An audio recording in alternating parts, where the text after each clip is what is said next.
উদযাপন উপলক্ষে এই আয়োজনে আমাকে যারা আয়োজক, বিশেষ করে আমাদের শহীদ মঞ্জুর ডক্টর শহীদ মঞ্জুর ভাই এবং আকা ভাই, ওনারা আহ্বায়ক করেছেন। আমি জানি না যে এরকম একটি মহতি দুর্লভ উৎসবে আহ্বায়ক হওয়ার যোগ্যতা আমার আছে কিনা। আমি তবু তাদেরকে কৃতজ্ঞতা জানাচ্ছি। আজকে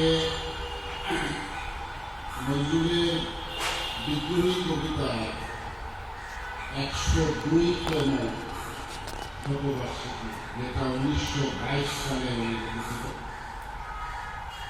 তো তার ধারাবাহিকতা ছিল। ধারাবাহিকতা কেন ছিল না? কারণ যেখানে এস্টাবলিশমেন্ট, যেখানে সরকারের যন্ত্র, সরকার বা রাষ্ট্র তো নিজেই একটা যন্ত্র, আপনারা জানেন রাষ্ট্রের অনেকগুলো অঙ্গ আছে, প্রত্যঙ্গ আছে। যেখানে এই রাষ্ট্রযন্ত্র রয়েছে, রাষ্ট্রযন্ত্র যারা পরিচালনা করেন, আপনারা খেয়াল করে দেখবেন যে তারা সবসময় বিদ্রোহকে, সংস্কারকে ভয় পায়। একটি কারণ, সেটি হল কখন না জানি আমার ক্ষমতা চলে যায়, ছুটে যায়। তো নজরুল ছিলেন ঠিক সে ধরনের একটি আতঙ্ক ব্রিটিশ সরকারের কাছে এবং তৎপরবর্তী যে বিভক্ত ভারত, অর্থাৎ ভারত, পাকিস্তান, তারপরে আবার বাংলাদেশ, প্রত্যেক সরকারের জন্য, রাষ্ট্রযন্ত্রের জন্য নজরুল ছিলেন একটি ভয়ঙ্কর আতঙ্কের রূপ। তার জন্য নজরুলকে আজকে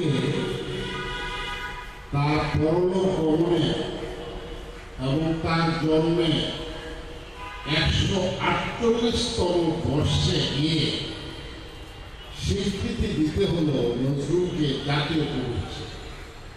স্বীকৃতিটা কেন এসছে? সরকার খুব নিজে নিজে ইচ্ছে করে দিয়েছে, বিষয়টি বলে বলা সত্যি হবে। স্বীকৃতি দিয়েছে বিদ্রোহের যে দাবানল সৃষ্টি হয়েছে গোটা দেশে, সংস্কারের যে দাবানল, মানুষ ঘর থেকে বেরোয় এসছে, সারা দেশে রাখামর জনগণ বেরোয় এসছে, স্বৈরাচারী একটি সরকারকে উৎখাতের মধ্যে দিয়ে মানুষ প্রতিষ্ঠিত করেছে যে তার অধিকার প্রতিষ্ঠা হবে কি হবে না। আজকে দেখেন যে দীর্ঘকাল পানি দিয়ে আমরা শিশুরা, নবীনরা, ছাত্ররা, যুবকরা চির উন্নত মনস্বীরা এই প্রেরণায় বলিয়ান হয়ে তারা আজকে বাংলাদেশকে একটি নতুন মডেল বাংলাদেশ বানাতে চায়। যেই বাংলাদেশ নম নম নম বাংলাদেশ, যিনি নজরুল আজকে দীর্ঘকাল আগে করে গেছেন, সেই বাংলাদেশ তারা প্রতিষ্ঠিত করতে চায়। সেই বাংলাদেশের সীমানা তারা নির্ধারণ করতে চায়। নজরুলের উচ্চারিত যে সীমানা, সেই সীমানায় তারা বাংলাদেশকে, যদিও বিষয়টি অনেক কঠিন এবং দুষ্কর একটা, কিন্তু আমাদের সৌভাগ্যের বিষয় যে আমরা এই ইউনিভার্সে, এই বাংলাদেশে, এই বাঙালি সমাজে তৎকালীন অবিভক্ত বাংলা, তৎকালীন অবিভক্ত ভারতবর্ষে নজরুলের মতো এত মেধাবী, এত বিকশিত, এত মানে টকটকে তরুণকে এই সমাজে আমরা পেয়েছি। এটা আমাদের জন্য একটা বিশাল প্রাপ্তি।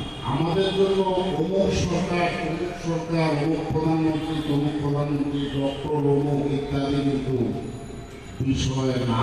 এরা আসবে খানিকটা সময় থাকার পরে তারা কিন্তু চলে যায়। বাট নজরুল কিন্তু চিরদিন বাঙালি মনে প্রাণে, বাংলার মনে প্রাণে, বাংলাদেশের মনে প্রাণে জাগ্রত থাকে।